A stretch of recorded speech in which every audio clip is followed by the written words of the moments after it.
Assalamualaikum warahmatullahi wabarakatuh. Jumpa lagi dengan saya dalam mata kuliah malapraktek etika dan keadilan pemilu.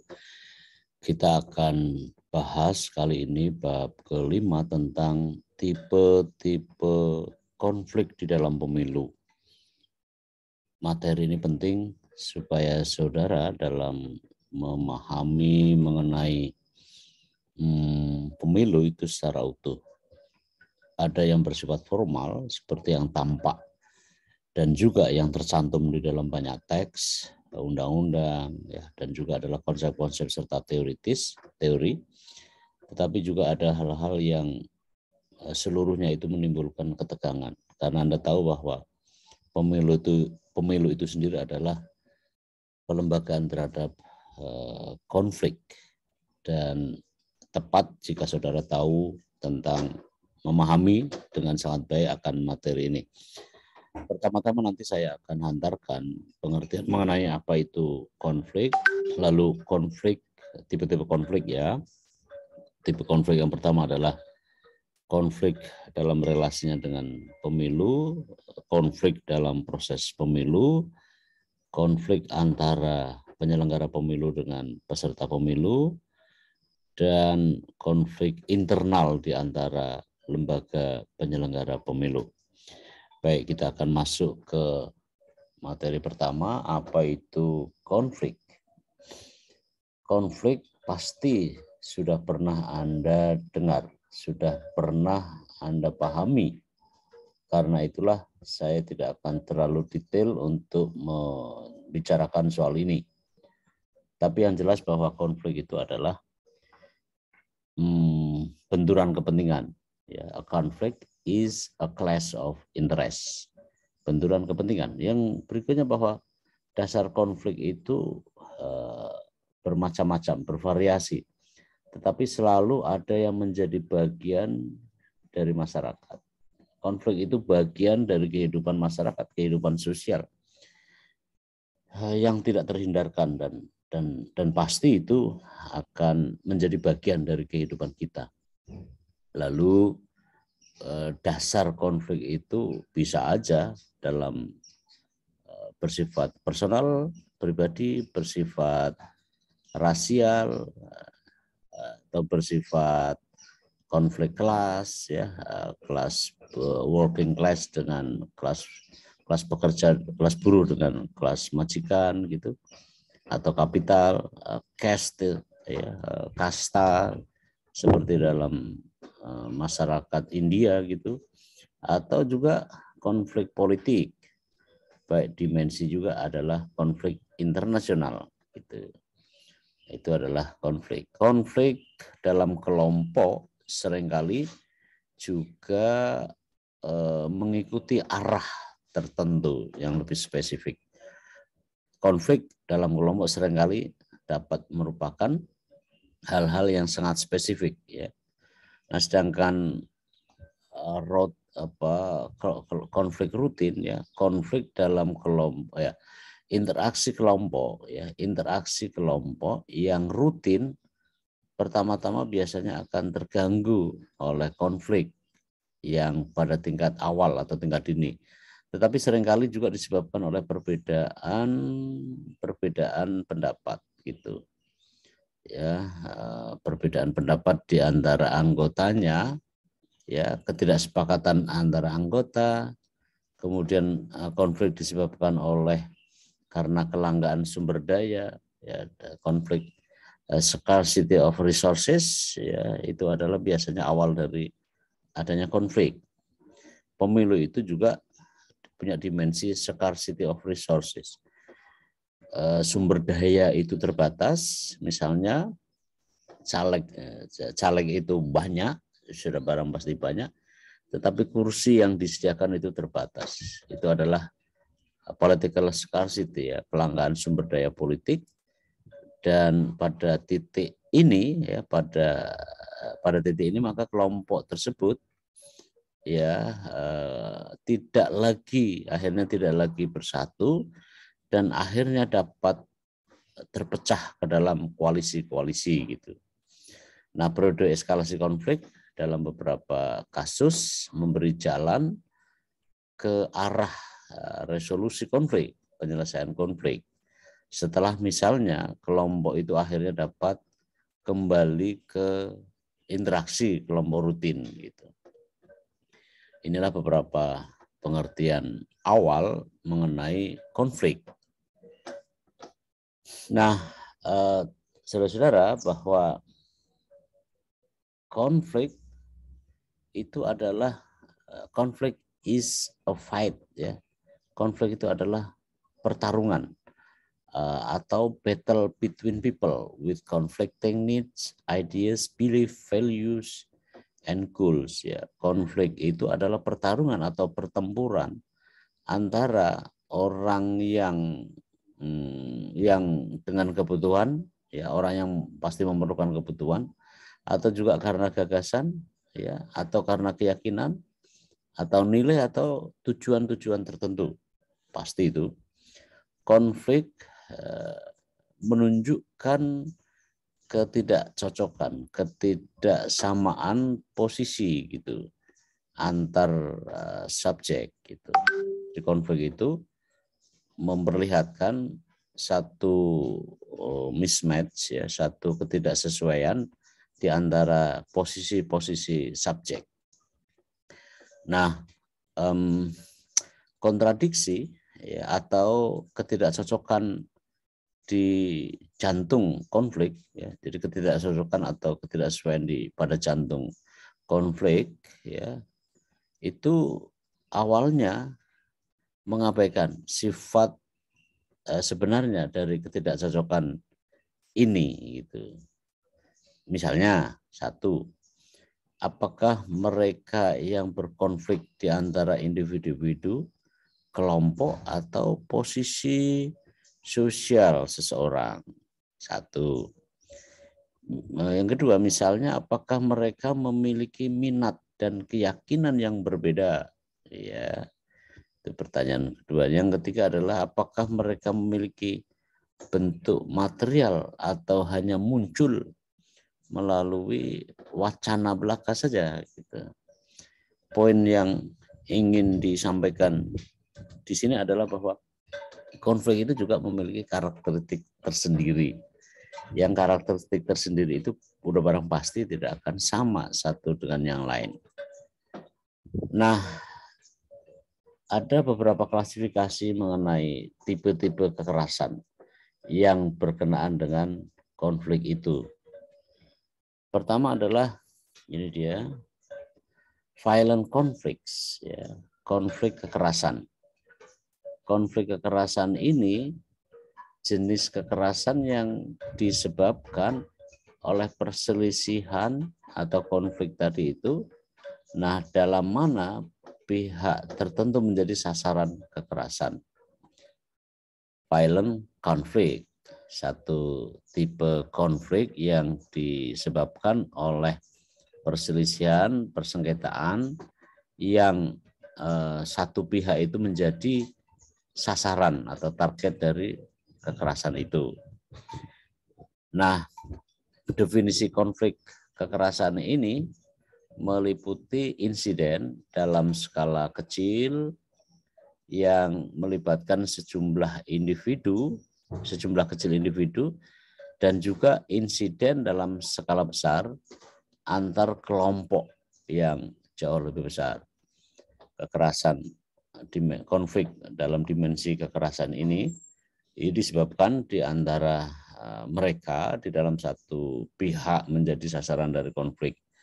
Nah, definisi macam ini, ya, itu meliputi insiden-insiden yang melibatkan insiden-insiden kecil yang melibatkan sejumlah individu dalam jumlah kecil, tetapi juga kadang-kadang bisa dalam jumlah besar di antara kelompok-kelompok yang dimaksud, yang terlibat dalam konflik. Violent crime. Kalau violent crime adalah udah kejahatan, ya, kejahatan dengan menggunakan kekerasan gitu. Ya, konflik jenis ini adalah peristiwa gitu, ya, peristiwa kekerasan, ya, peristiwa kekerasan yang terjadi tanpa adanya perselisihan sebelumnya, ya, adanya perselisihan sebelumnya dan menyasar ke target-target tertentu, ya, pihak-pihak tertentu, violence, crime, kejahatan murni, ya, tetapi selalu punya dimensi konfliknya.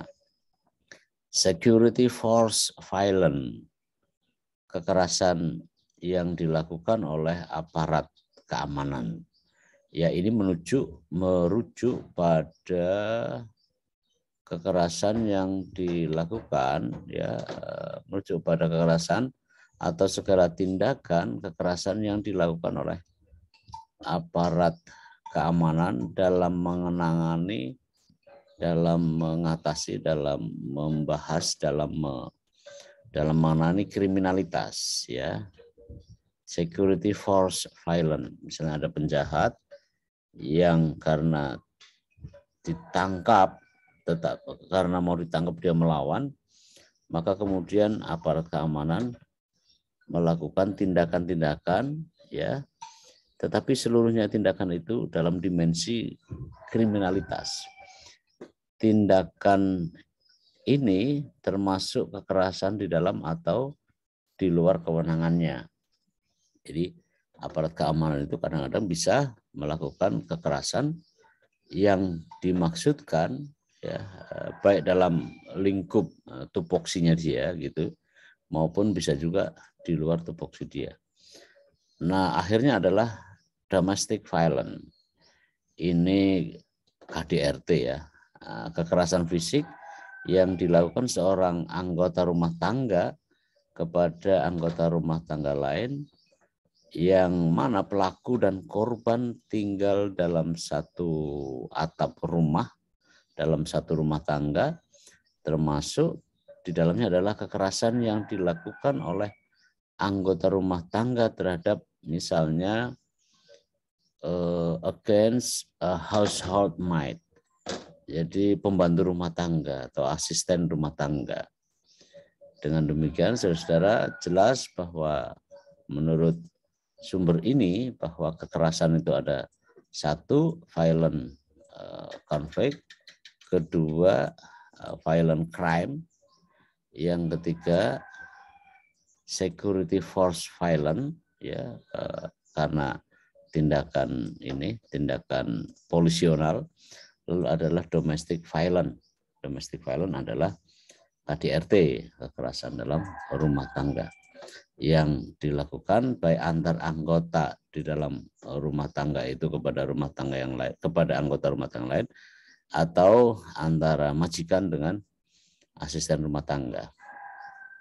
Nah, sekarang kita akan masuk ke tipe pertama, ya, konflik dalam kaitannya dengan pemilu. Jenis konflik ini muncul dalam pemilu, tapi sesungguhnya juga kelanjutan dari konflik yang sebelumnya ada sebelum pemilu, atau konflik sebagai episode baru dari rangkaian konflik yang terjadi sebelumnya.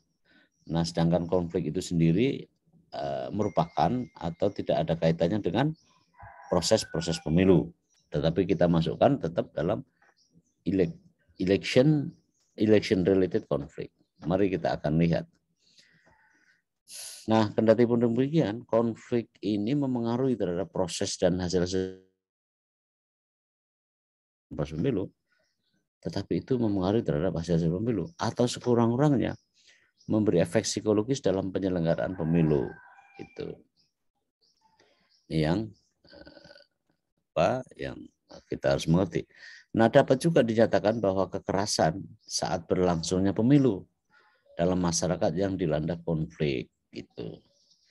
Misalnya untuk konflik terhadap proses dan hasil pemilu, misalnya di Papua sedang berlangsung pemungutan suara di satu desa misalnya, lalu kemudian ada kontak senjata antara separatis dengan aparat keamanan, tetapi akhirnya karena ada di lokasi TPS, maka kemudian memengaruhi paling kurang secara psikologis dalam penyelenggaraan pemilu. Nah, yang kedua dapat juga dinyatakan bahwa kekerasan saat berlangsung masyarakat dilanda konflik. Tiba-tiba saja ada konflik di situ dan punya dimensi yang luas. Nah, secara konflik yang berkaitan dengan ruang lingkup isu-isu konflik non pemilu. Jadi ada juga isu-isu konflik non pemilu, tetapi kemudian dilebarkan oleh para aktor yang terlibat dalam konflik dan memanfaatkan pemilu untuk memetik keuntungan, menyampaikan gagasan, menyampaikan keyakinannya karena ada nilai dan atau tujuan adanya konflik. Itu bisa aja terjadi. Jadi ada 3 tipe dalam kaitan election related conflict. Pertama adalah memengaruhi konflik yang memengaruhi terhadap proses dan hasil pemilu. Dapat juga kekerasan dalam masyarakat yang dilanda konflik dalam kaitan dengan pemilu, atau juga ruang lingkup isu-isu konflik yang non pemilu, tetapi kemudian dilebarkan atau menggunakan momentum pemilu sebagai cara untuk menyampaikan gagasan, keyakinan, nilai dan atau tujuan yang hendak dicapai misalnya. Nah, konflik jenis ini didefinisikan sebagai tindakan atau ancaman acak atau terorganisasi untuk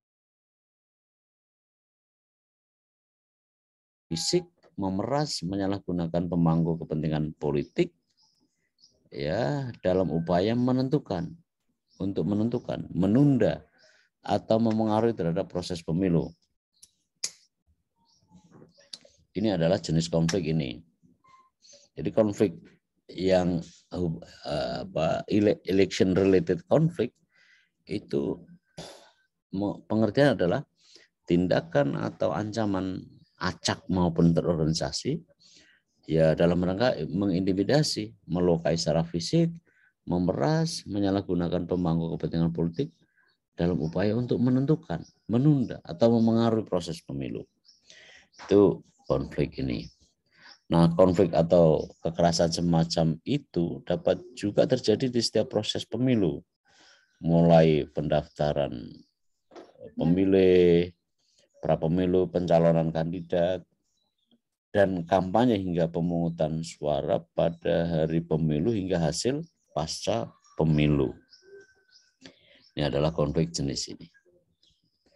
Nah, pemilu harus dilakukan di negara manapun yang mendamaikan perdamaian, persatuan, dan stabilitas. Karena pemilu jelas memerlukan keadaan-keadaan damai, kebersatuan, dan stabilitas.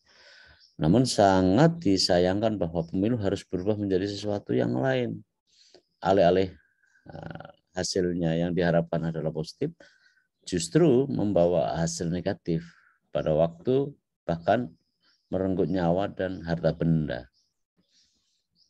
Itu yang disayangkan dalam konflik jenis ini.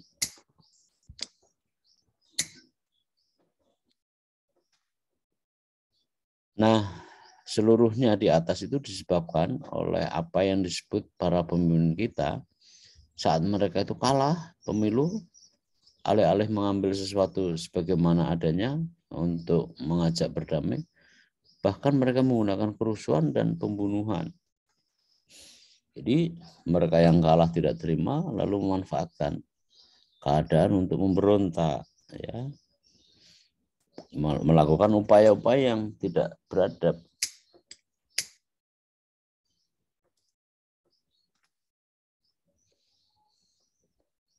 Nah, konflik jenis pemilu ini itu adalah subkategori spesifik dari kekerasan politik. Ini semua tadi itu yang saya sampaikan itu adalah subkategori spesifik dari kekerasan politik. Dan hal tersebut ditentukan terutama oleh waktu dan targetnya. Berdasarkan waktu dan targetnya, mereka sewaktu-waktu akan bisa berubah, tetapi tidak dengan konfliknya.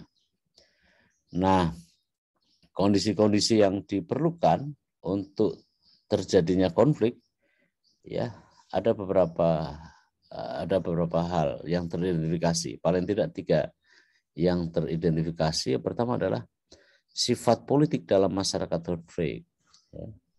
Sifat politik dalam masyarakat konflik. Yang kedua, sifat pemilu kompetitif. Itu juga menimbulkan bagian dari konflik.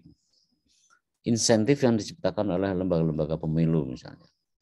Jadi kondisi yang diperlukan untuk menjadikannya satu konflik itu teridentifikasi pada 3 hal ini. Sifat politik dalam masyarakat konflik itu sendiri, sifat pemilu kompetitif itu juga konflik, bagian dari pelembagaan konflik. Dan yang ketiga adalah insentif apa yang dilakukan oleh lembaga-lembaga penyelenggara pemilu misalnya. Itu juga memberi prasyarat.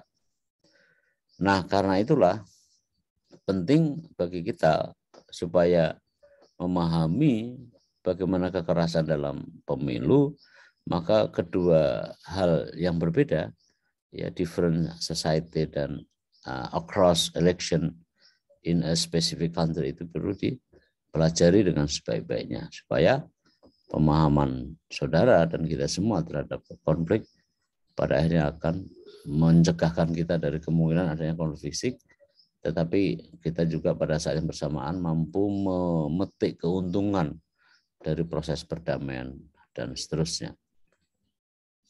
Nah, saudara-saudara, jenis konflik juga memasukkan jenis lain, ialah konflik vertikal dan horizontal dengan memanfaatkan event pemilu. Jadi kadang-kadang ada hal yang kemudian didesakkan melalui pemilu. Kita lihat. Pertama adalah communal conflict. Ya. Jenis konflik dalam relasi pemilu seperti konflik komunal yang terjadi selama pemilu. Ya, communal konflik seperti pada saat kerusuhan antara etnis Madura dan etnis Dayak terjadi dalam pemilu. Itu dimensi komunalismenya dapat dan konfliktualnya juga dapat. Itu jenis pertama. Jenis kedua, horizontal konflik. Konflik ini antar kelompok masyarakat yang terjadi sebelum pemilu, tetapi menemukan momentumnya dalam pemilu. Itu. Setelah keluar dari TPS, merasa dirinya tidak terfasilitasi, lalu dia melebarkan konfliknya menjadi kelompok antar satu orang, tapi kemudian meluas antar masyarakat. Itulah konflik horizontal. Dalam pemilu juga. 3, vertikal konflik. Jenis konflik vertikal ini memanfaatkan event pemilu, seperti dalam kaitan dengan hubungan antara pusat dengan daerah. Misalnya saja OPM, ya, ingin meningkatkan bargaining position dan memperoleh perhatian, maka dia menggunakan event pemilu untuk itu tadi, melakukan nego atau melakukan ofensi dan seterusnya, sehingga akan memperoleh perhatian. Karena semakin memperoleh perhatian, terutama kalangan internasional, maka sasaran dari konflik itu mengena gitu.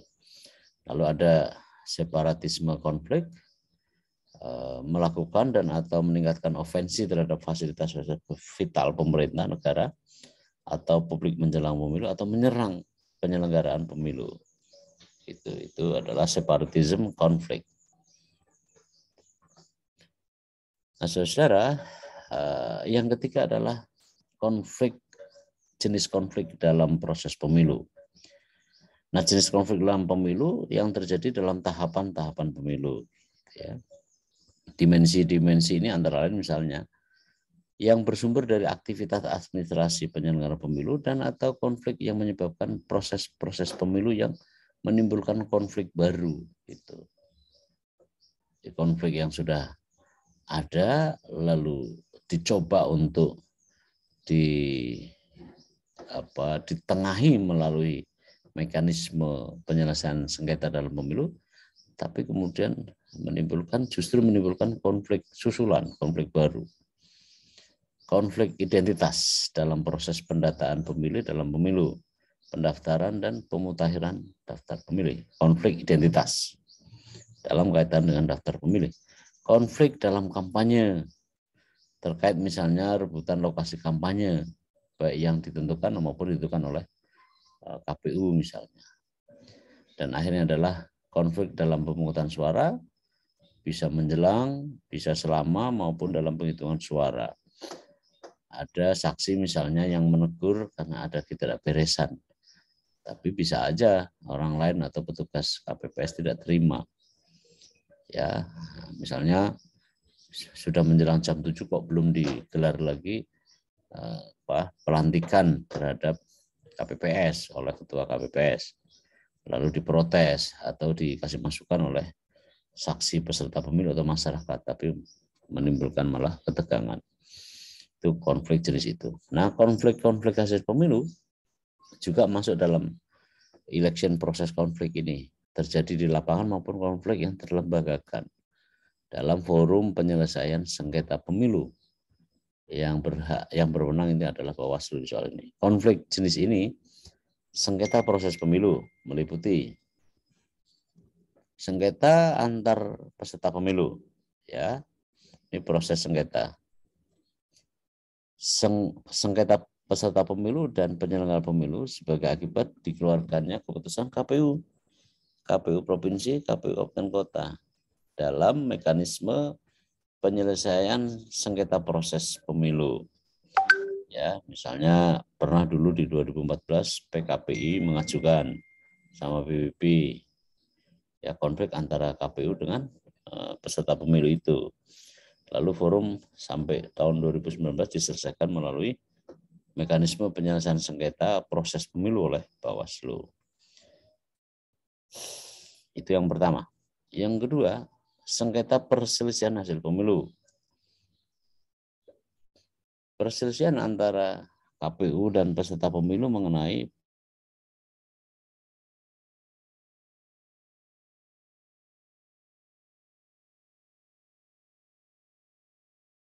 dasar itu menggariskan begitu. Perselisihan penetapan perolehan suara hasil pemilu, anggota DPR, DPRD, DPR provinsi dan seterusnya.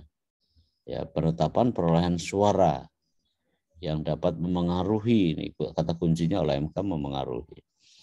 Nah, perselisihan penetapan perolehan suara hasil pemilu presiden dan wakil presiden secara nasional meliputi perselisihan penetapan perolehan suara yang dapat memengaruhi penetapan hasil Pilpres gitu. Di pemilu 2019, pemilu 2014 antara paslon Prabowo dan Joko Widodo. Itu juga dimajukan perselisihannya mekanisme penyelesaian sengketa di MK. Nah, konflik subjenis ini memasukkan juga, ada juga konflik representasi. Misalnya rendahnya satu kelompok dalam representasi itu menggambarkan bagaimana istilahnya konflik yang terjadi gitu. Ya, konflik representasi gitu. Nah, saya akan perlihatkan kepada saudara bagaimana konflik ini akhirnya bisa diselesaikan. Ya, karena memang harus ada keadaan-keadaan yang diperlukan supaya konflik ini tidak terjadi gitu dalam pemahaman yang ada. Nah, konflik ini adalah satu kelompok yang tidak terwakili, yang kurang terwakili, yang menggambarkan subjek, menggambarkan orang dari satu populasi yang memiliki persentase lebih kecil dalam subkelompok yang signifikan ketimbang yang dimiliki subset dalam populasi umum. Ya, jadi konflik ini adalah konflik karena underrepresented group, underrepresented group, ya. Satu yang menggambarkan satu subset dari populasi yang memiliki persentase lebih kecil, ya, dalam perwakilan politik gitu, dan akhirnya mereka melakukan upaya-upaya yang dianggap perlu, melakukan protes, ya, untuk menghindari kemungkinan bentrok massa antara kelompok ini. Nah, karakter yang spesifik, yang khusus dari konflik ini ialah karena kelompok tertentu itu kurang terwakili, ya, kurang teruntungkan, kurang terwakili pada sekelompok orang yang dipikirkannya, yang diinginkannya. Nah, kedua adalah satu kelompok minoritas yang kurang terwakili, ialah seseorang yang ras atau etnisnya berasal dari salah satu dari hal-hal misalnya sebagai berikut gitu. Nah, itu yang ada dalam satu konteks yang penting, ya, underrepresentative. Ini kalau ini adalah kelompok, kalau ini adalah minoritas. Ya, sebenarnya hampir sama, ya, tetapi ya, di klasifikasi ini dibedakan, ya. Kalau ini kelompok sosial biasa, kalau ini adalah kelompok yang disebut lebih spesifik sebagai minoritas gitu. Minoritas itu selalu ada dua, minoritas etnis, minoritas minoritas agama gitu. Nah, kemudian yang penting untuk kita dalami adalah soal ini tadi,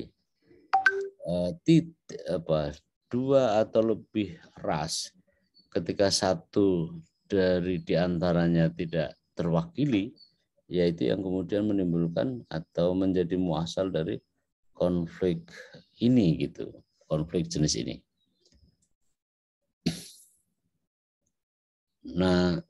Nah ini saudara-saudara, tipe ketiga dari konflik ini adalah konflik di antara konflik antara peserta pemilu dengan penyelenggara pemilu gitu. Mengapa terjadi konflik di antara mereka? Ya, kita lihat bahwa karena kita tahu bahwa di IMB itu adalah lembaga penyelenggara pemilu, itu menentukan karir politik para politisi, dan dengan demikian mendorong para politisi, ya, sehingga mendorong para politisi menentukan, ya, mendorong para politisi yang berkompetisi itu dalam pemilu untuk berusaha mencapai tujuan dalam rangka the goals of winning the election, untuk memenangkan pemilu. Mengapa konflik antara kandidat dan penyelenggara pemilu terjadi? Karena memang orang berharap tentang keputusan penyelenggara pemilu sebagai decision makers itu menguntungkan mereka. Tapi di saat bersamaan juga mereka, keputusan penyelenggara pemilu itu menentukan karir politisi, gitu ya. Nah, karena itulah semakin besar, the greater the authority held by the MPs, the greater the chance for election stakeholders to question.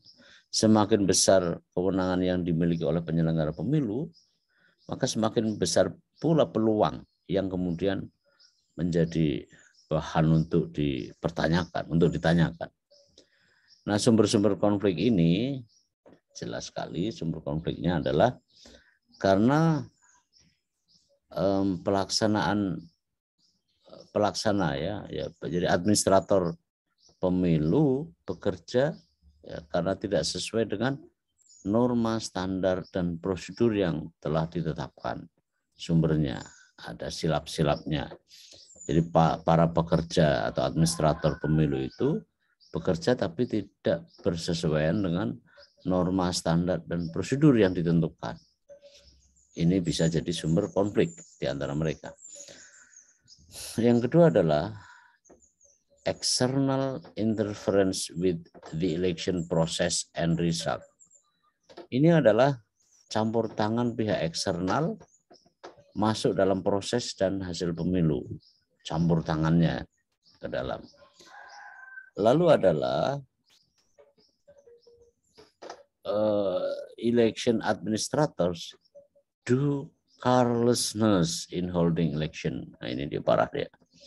Penyelenggara pemilu melakukan ceroboh dalam menyelenggarakan pemilu. Itu juga bisa jadi sumber. Lalu yang akhirnya adalah aligning election, ya, organizers with election candidate and treating them unfairly and equally against others candidate, ya. Menyejajarkan penyelenggara pemilu dengan penyelenggara pemilu dan memperlakukan mereka secara, jadi mereka melakukan upaya-upaya yang tidak equal treatment, tetapi adalah unequal treatment, bahkan unfairly. Jadi mereka melakukan menganak-emaskan satu sisi, tapi juga menganaktirikan kepada kandidat yang lain, gitu.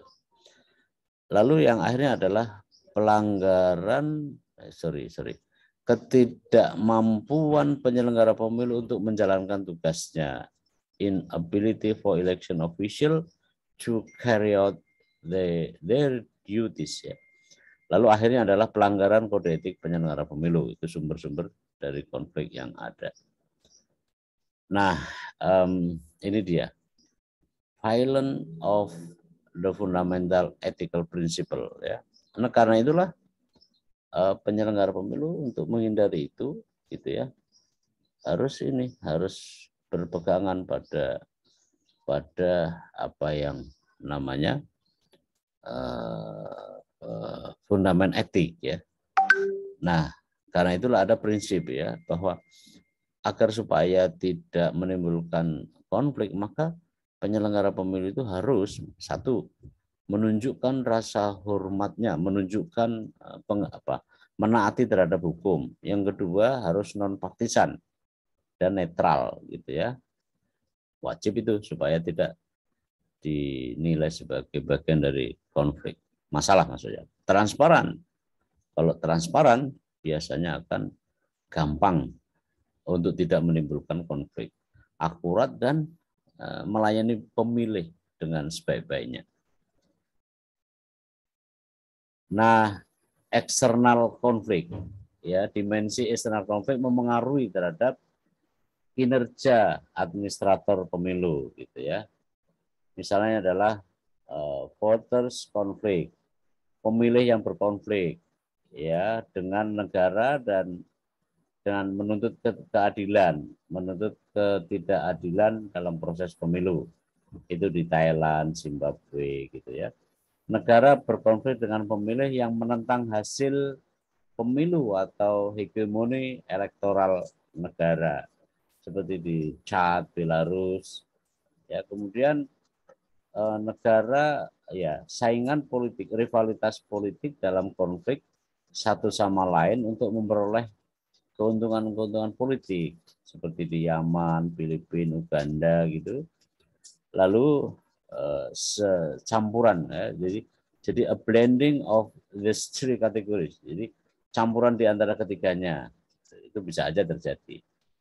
Nah, bentuk-bentuk konflik, ya, election field conflict, ya, itu misalnya konflik di lapangan pemilu atau pada saat para petugas menyelenggarakan pemilu akibat tidak diterima, tidak puas keputusan kebijakan penyelenggara pemilu, peserta pemilu, protes, dan seterusnya.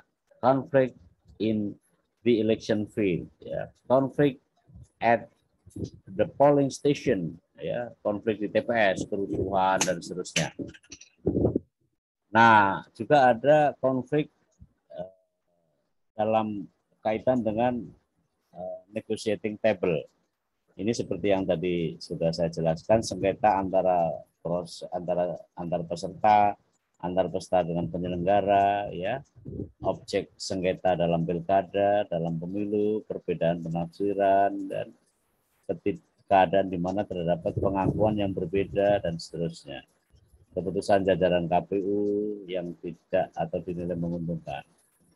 Nah, ini adalah penyelesaian di meja perundingan, alternatif dispute resolution pada langkah-langkah untuk penyelesaian di luar pengadilan. Ini juga merupakan bagian dari sengketa konflik di meja perundingan. Nah, ini metode penyelesaiannya.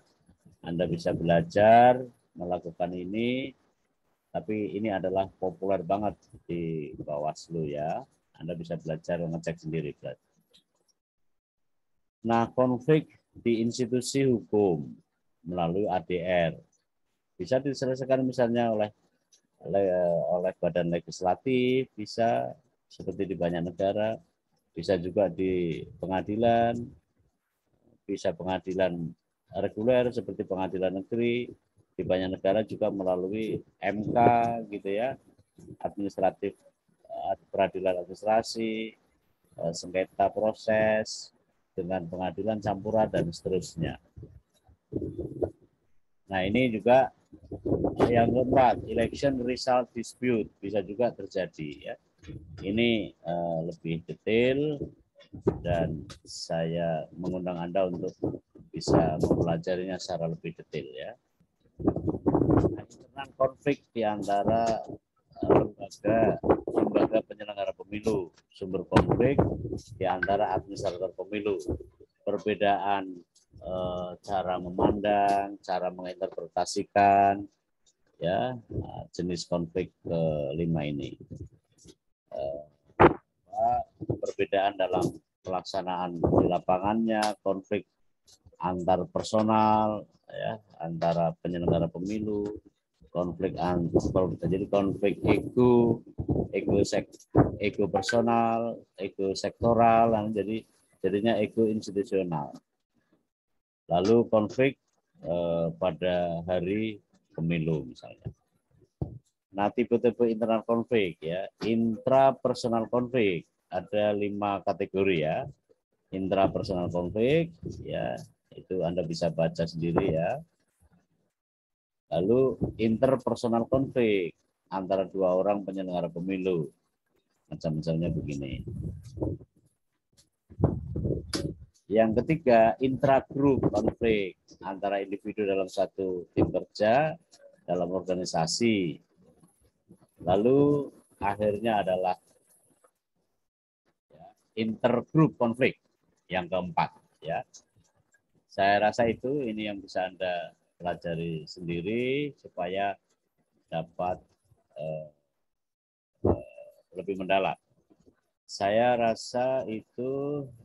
Terima kasih. Assalamualaikum warahmatullahi wabarakatuh. Sampai jumpa.